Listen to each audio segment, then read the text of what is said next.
So won't you leave me where I lay? And we can't go back the way we came. You join me as I leave the frame, because we can't go back there. No, we won't go back there. Yeah, yeah.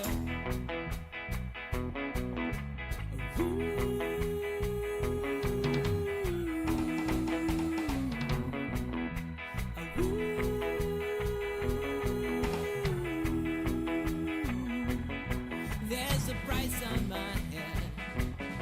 I've been running for 2 years. Clearly I should be dead. It's a wonder that I'm here. I hide up underneath the flower.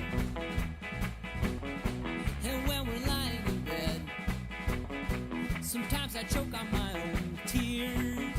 I'm not worth my weight in lead, and you're the queen of the reindeer. I could just sit for hours to watch you twirling on your axis amid the tubas and the saxes.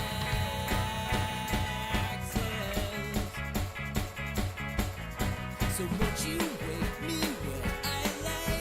And we won't go back the way we came. But join me as I leave the frame, because we can't go back there.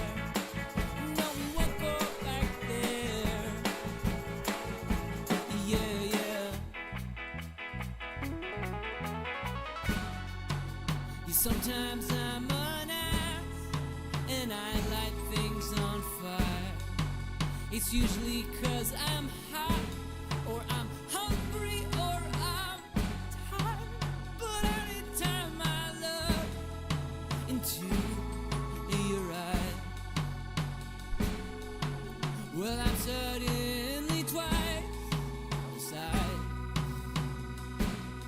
Oh.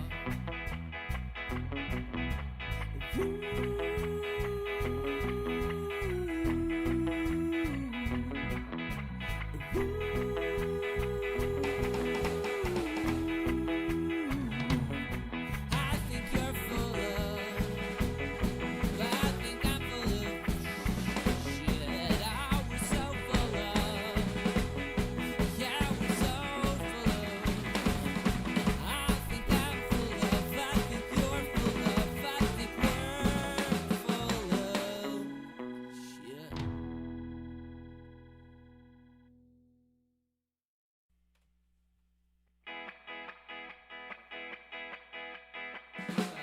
Put the guitar up a little bit.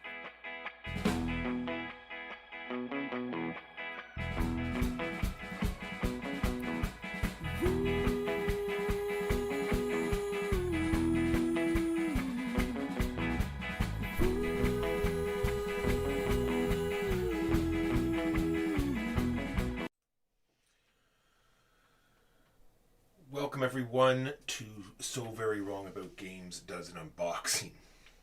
This is Bloodstones. This is the new Martin Wallace game. This game, I think, is going to fill that sort of niche category of you want to do a troops on the map game with a very intense tactile feel with very low rules overhead. And so we're not going to do too much of a build-up. We're just going to look at it and I'll briefly explain to you how it works.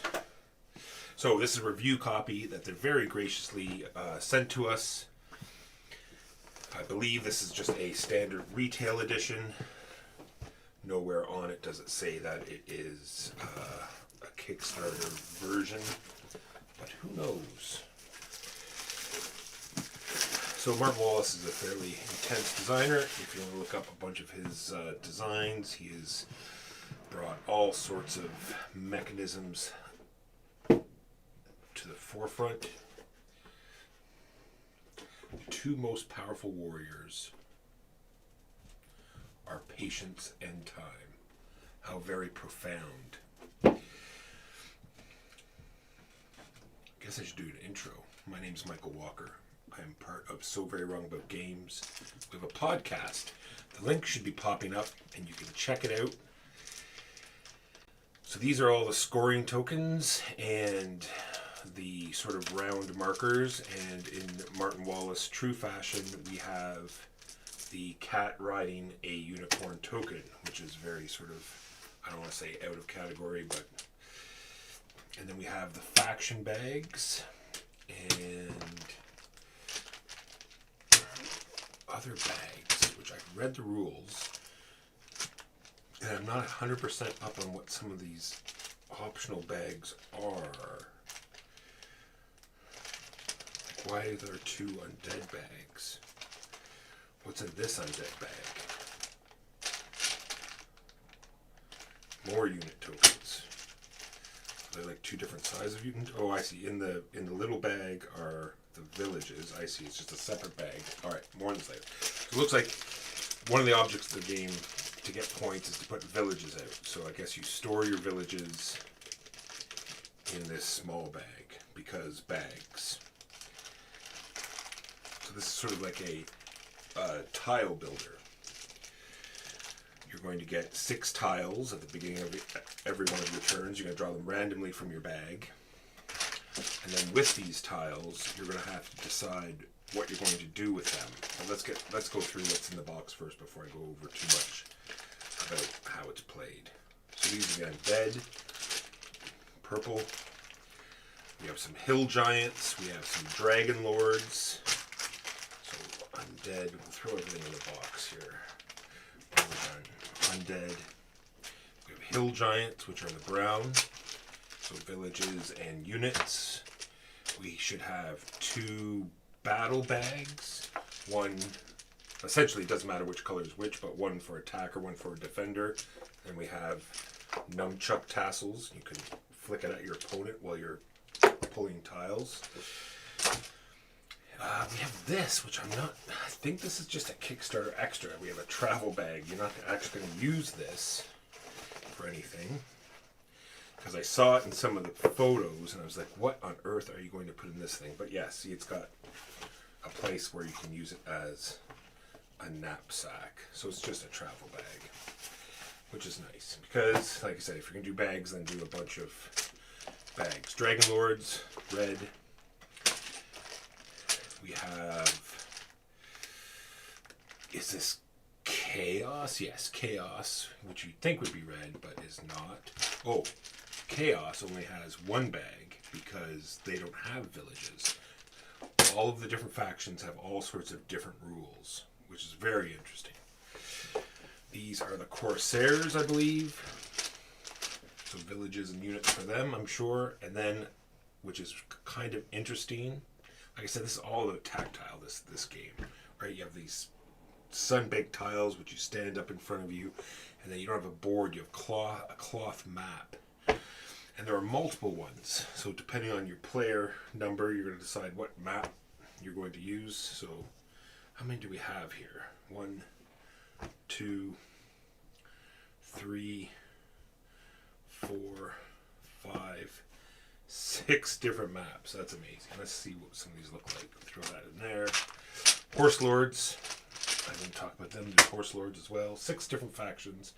You can play up to 1 to 6 players, so there is a solo version as well. We'll just lie these on top of each other, and then I'll do some examples on whatever one we get at the end. So down at the bottom, it'll tell you what map, how many players the map is good for. You have your score tracker on the outside, and then you have your different rounds of play. I'll get into that in a moment. And then the terrain does matter. There are sea zones, there are boats, forests, hills, mountains, and plains.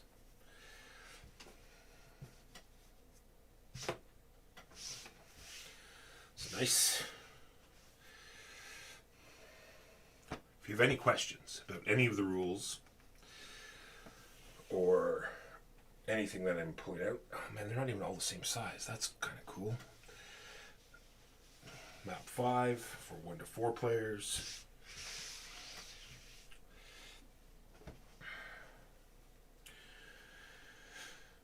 So they all have rivers and lakes. Lakes are just simply... Oh, okay, no, I guess they would be sea zones. But rivers are just like extra borders. They do not impede movement. Oh, I see there is slightly a color change. Interesting. Because since this is dark blue and these are lighter blue...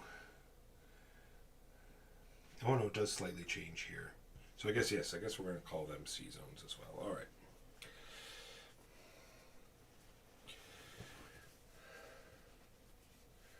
Oh, they all have names. Remains of the Past.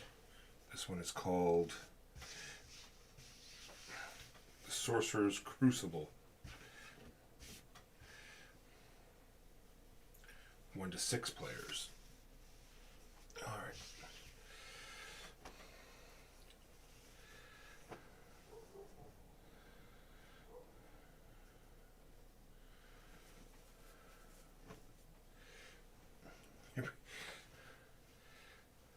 Someone says you like water. There's a giant lake in the middle. Lady of the Lake. How many times is that going to curl up? Alright.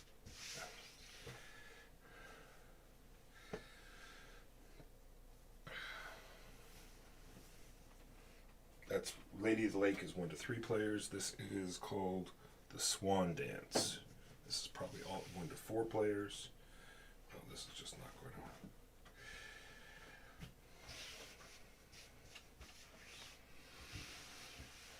to. And last but not least, we'll do some examples on this one.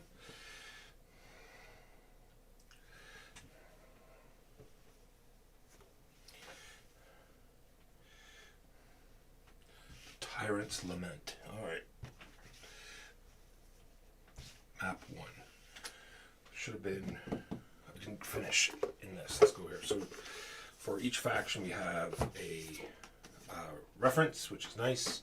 It tells you all their special abilities and tells you exactly all the tiles that are going to come in the box and what bonuses they have. The only thing I wish they had... Oh, they do. Never mind. From the examples I saw, they did not have a turn sequence, but they do. So let's leave that one out. The Dragon Riders and the Horse Lords. Those are the two we'll use for examples. And then we have rule books. We have a whole solo campaign that you can do. That's awesome. So yeah, every X is numbered because stuff will happen. I did not read the solo rules, so I cannot tell you too much about that. But very nice. Super linen finish. Wait, was there a... Did they put... Sorry, one of the things that there was a player aid, but it looks like they just improved the... Instead of having a player aid, they just improved these, so they all sort of are player aids. And then the rule book. Alright, so the game is going to start where you have some sort of setup where you decide who the first player is, and then the last player gets to choose what faction they want to play. Here is Cat Riding Unicorn. You can, if you want to be super silly, put this on the side of the board, and when you muster units, you can muster this unit, and it has a bunch of special rules where it'll switch sides throughout the game and do silly things. If that is your bag, so like I said, these are scoring markers and round markers. So you put your round, I'm doing, what did I say I was doing? I was going to do Horse Lords white and Dragon Riders red, just for examples. So put red and white up there. And red and white on the score track. The other side is, so there's the score markers, and then the other side is after you hit 50 points. And these will be the round markers. They have the sort of the round. It's not really a round either. It's just sort of when you run out of tiles, you're going to reset your bag. And you're going to do that a number of times based on the number of players. Or, I mean, well, it'll matter based on the number of players because you could do it more than just... In a 2-player game, you're going to do it 3 times. When the second player resets their bag for the third time, the game will end. And in anything more than 2 players, it will end after everyone has reset their bag twice. But that's not to say that you can't reset your bag more times than that, because someone could be not using their tiles as much as you, or you could be burning through your tiles much faster than someone else, so you could technically reset your bag a third time, but you're just not going to go through the scoring part of the bag reset action. So like I said, you take turns picking factions, and then actually I saw the Citadel in the village bag. So everyone starts with a capital. So you take turns putting out your capital, and it is considered a unit, whereas the villages are not considered units. So we'll talk about that later. And then you're going to dump all the rest of your tiles in your bag. Just do this for funsies. And then same thing with the Dragon Lords. They're going to pick a starting place for their units, and then they dump all of their units into their bag. And then you do sort of starting units, which I believe off the top of my head is you draw 9 tiles. So I have a quick start guide here. Ending the game, starting the game. Randomly determine first player. Yep, draw 9 tiles, and then you get 5 build points. Build points are based on the tiles. So if you look at a random tile like this, the symbols on the left-hand side of the tile is how many build points it costs to put that out. So at the beginning of the game, you have 5 build points. During the game, this will mean you'd have to discard 2 of the 6 tiles of this turn in order to place this. You can place units anywhere you have your citadel or villages. Alright, so we can go back to the start guide here. This is the guide I was thinking about too. So we pick your starting thing, you grab your 9 tiles, you do your 5 build points, and then you start the game. On your turn, you can do as many actions as you want, but like I said, you're going to be limited by the tiles that you have, because you're only going to draw 6. If you have tiles left over from the initial 9, you're allowed to keep those, but at any time, you're only going to draw back up to 6. So and tiles could be anything from units to siege machines.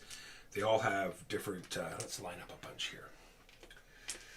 These are Dragon Lords tiles. You can see they have siege machines. They're actual dragons, or lizard men, which have. They all have their own rules. All right, so these are what they call skirmishers. As you can see, they don't have any cost whatsoever, so you can just put them out for free. And then these ones you'd have to pay. So with these, make it 6 total. So if it was the Dragon Lord's turn, they'd have to decide what they're going to do with these tiles. They could just put these free ones out for nothing, but then they would they'd be limited on what else they could do. They could spend to put these 3 out. It would cost them 5 tiles. So there's no way they can place all of these tiles out. So they could spend these 2 to put out a fortress, and then they could spend these 2 to put out the knights, and then that would be their whole turn. Because you also have to save some tiles if you want to move these units around, because you're going to use these symbols on the right hand side as pips for not only movement, but you can also keep a tile for battle as well. During fights, you can play one of these tiles to add to your score or to replace one of the tiles, but we'll cover that in just a second.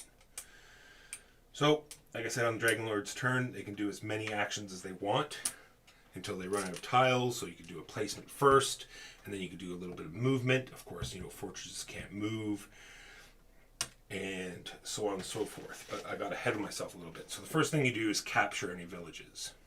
So if you have units in a village of an opponent, you're simply going to pay the same cost you would for playing a village, and then you take it to the side, and you'll score those points at the end of the game.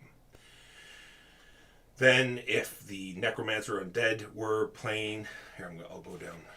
Here's the list here. You would move any of their undead figures that they have. They get a free move, and then the main actions, like I was talking about, there's building units, moving units, and fighting. And then at the end of your turn, you build any villages that you can, and then you draw tiles back up to 6. And you do some other stuff like regroup. If you can't draw up to 6, then you're going to do a regroup. And then any units that you left in the desert will perish unless you have some special ability that says otherwise. And then you score, if you regroup, you're going to score 1 point per village 1 point of your village that you have out.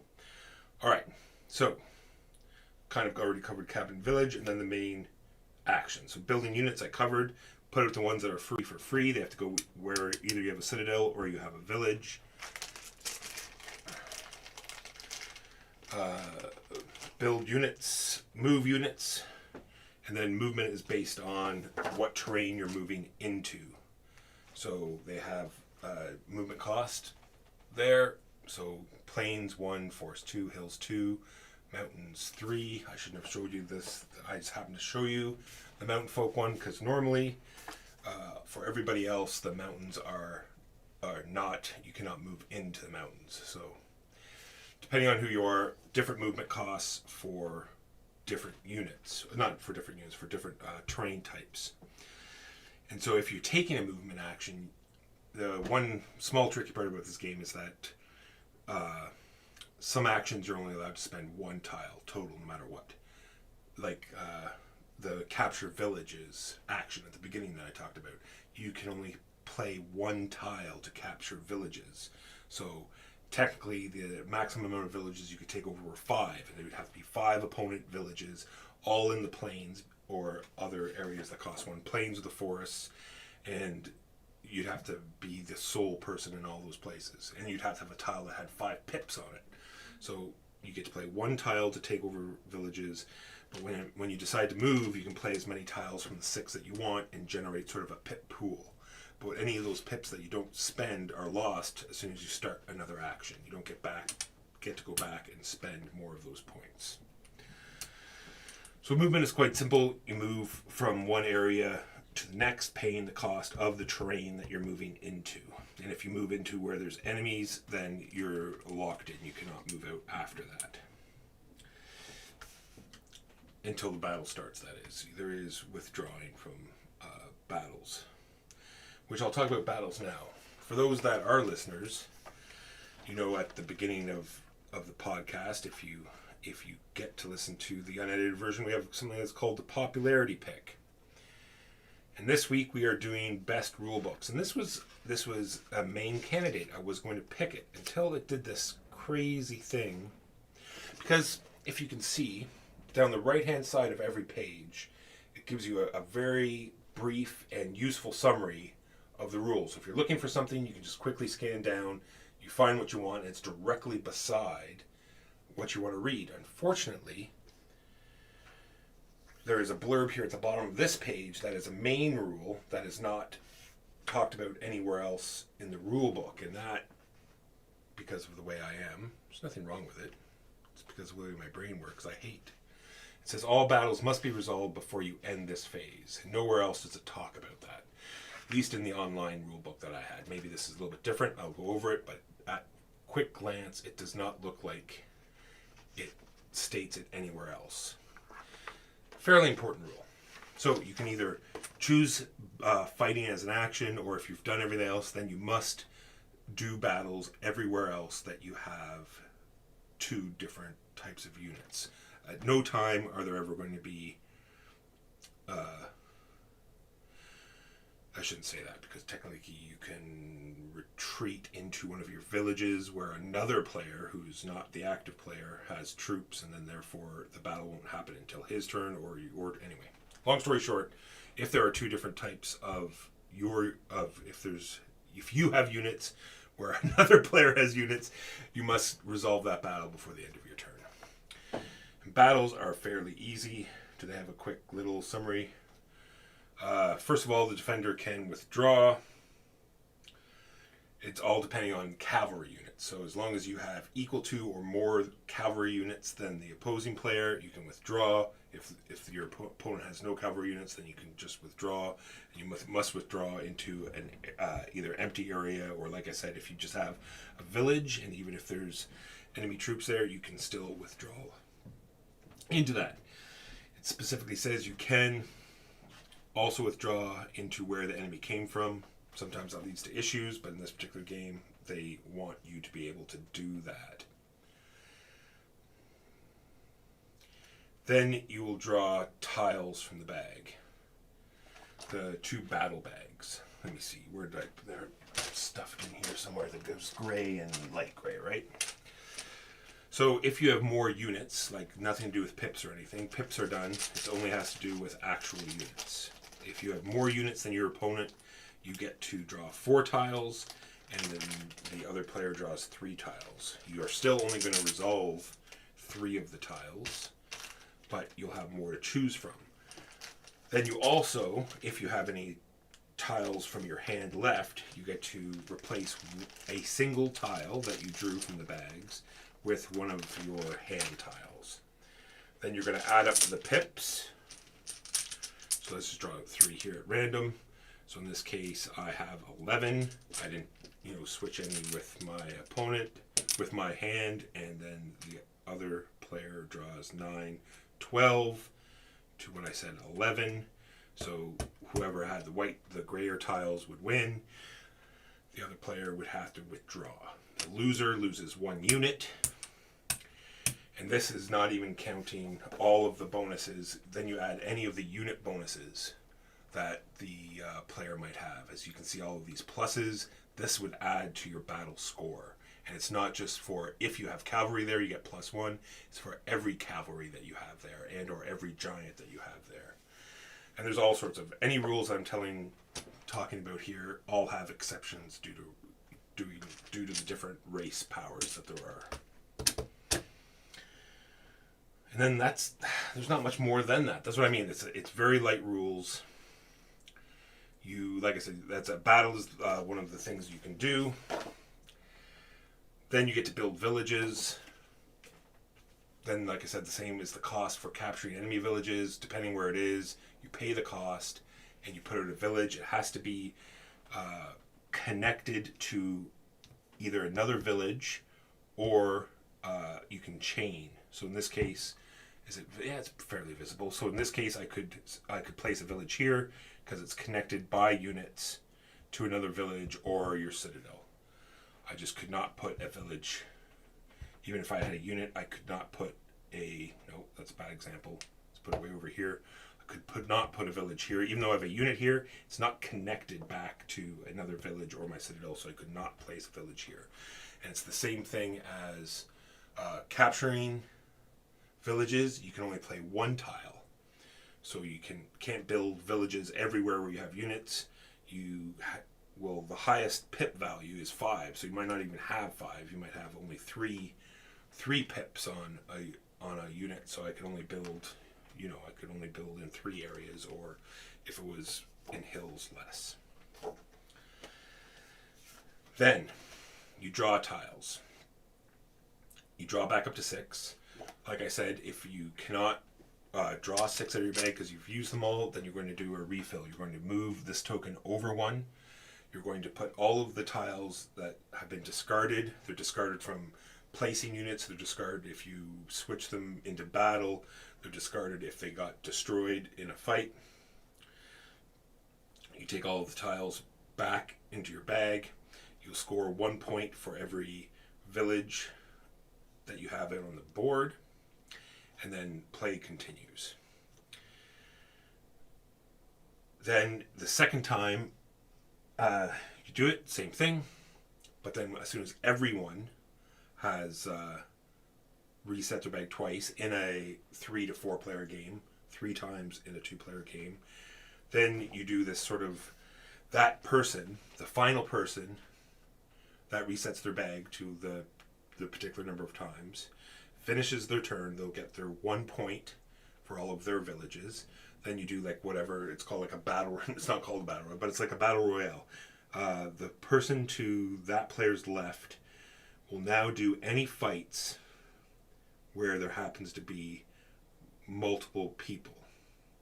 And they will also, if they happen to have units in an opponent's village, they'll automatically take that over. And you do that around the table, so all the fights are done that happen to be happening on the battle due to retreats or any other funky movement, and taking over any villages that you occupy. And then you do any final scoring. Final scoring simply consists of getting 2 points, because when you take over someone's village, you actually take the token. So that reduces the number of villages they can put out. And at the end of the game, as in right now, they're worth 2 points each. And if you happen to take over their citadel, those are worth 5 points each. And then whoever has the most points at the end is the winner. It's very brief. I probably skipped a ton of things.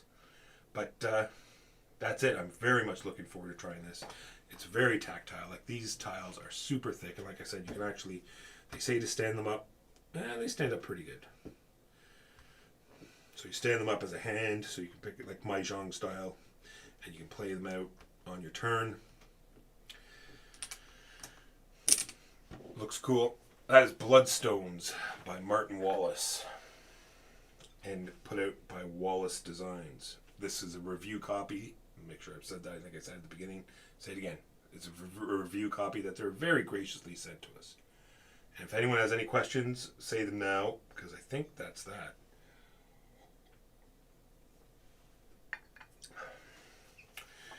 We are wrapping up the end of the year.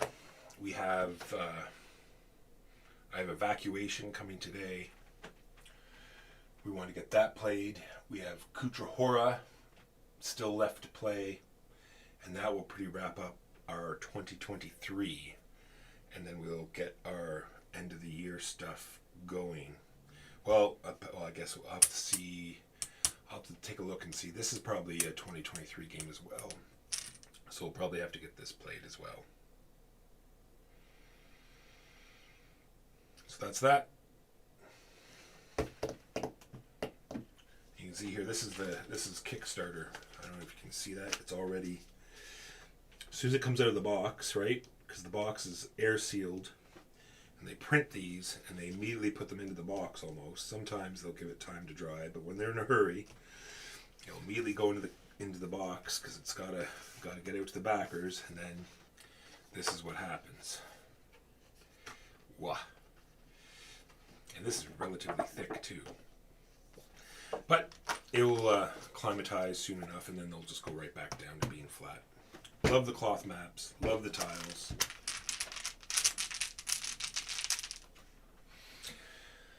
Six different factions, all sorts of different special abilities. I think it'll play very quickly, because there is a lot of tiles in the bag, but not that many. You're drawing 6 a turn. You saw that you needed to, you're going to be playing almost all of them all the time, because there's so many different costs.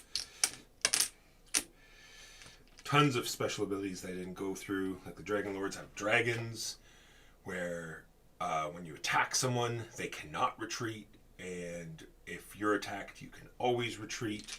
The hill people have giants. There's ships. I didn't really cover ship movement too. Ship movement works very easily. The way I wish it always was simply you can use boats to cross sea zones. And if you had multiple boats out, give me another boat. Of course, can't be a boat face up. Maybe the Dragon Lords don't even have 2 boats. The other thing I didn't show you is some of the tiles are just pips.